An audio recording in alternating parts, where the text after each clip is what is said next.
Poppy Playtime 4. Shadows of the Factory. The Playtime Carter factory was never truly abandoned. Something still lurked in the shadows, waiting, watching. And this time, it wasn't alone. The forgotten worker, Lena Carter, had one goal: find her missing brother, James. James was one of the last engineers to work at Playtime Company before the factory was shut down.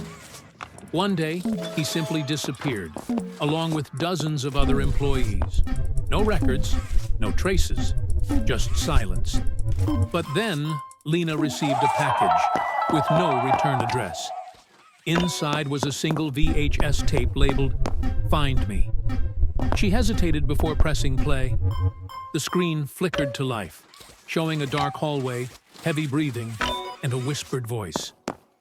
"They're still here. It's watching. The shadows move when the lights go out. You have to..." The tape glitched, cutting to static. Then, a final message appeared on the screen. "Come to the lower levels." James was alive, and Lena was going to find him. The descent into darkness. The factory was colder than she expected. Dust covered the old machines, and the toys were different, twisted, broken, their eyes following her every move. Lena found a maintenance hatch leading underground, the lower levels. That's when she saw the wall carvings.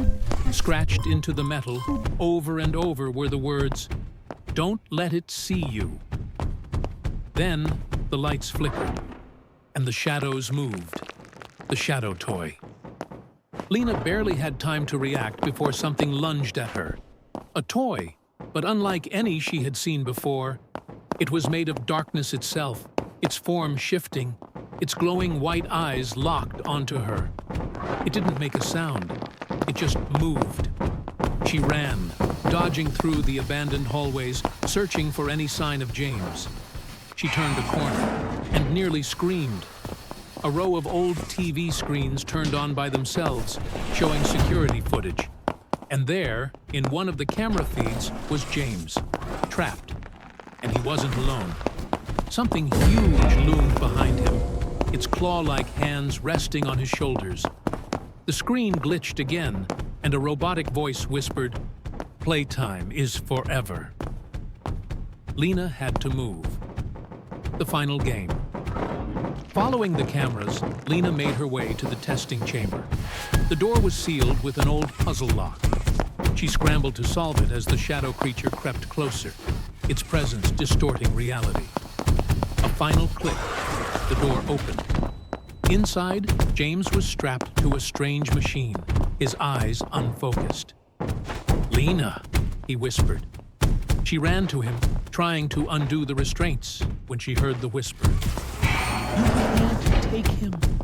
The shadow grew, forming into a massive figure, a twisted version of an old Playtime corporate mascot, its body flickering like a broken projection. The machine next to James powered on, revealing an old cassette player. A note was taped to it. "Play the tape. Set us free." With shaking hands, Lena pressed play. A distorted voice filled the room. Playtime Co. was never about toys. It was about energy. Souls bound to shadows. End the experiment and end them all. The shadow figure screamed, its form collapsing into the walls. James gasped, coming back to reality.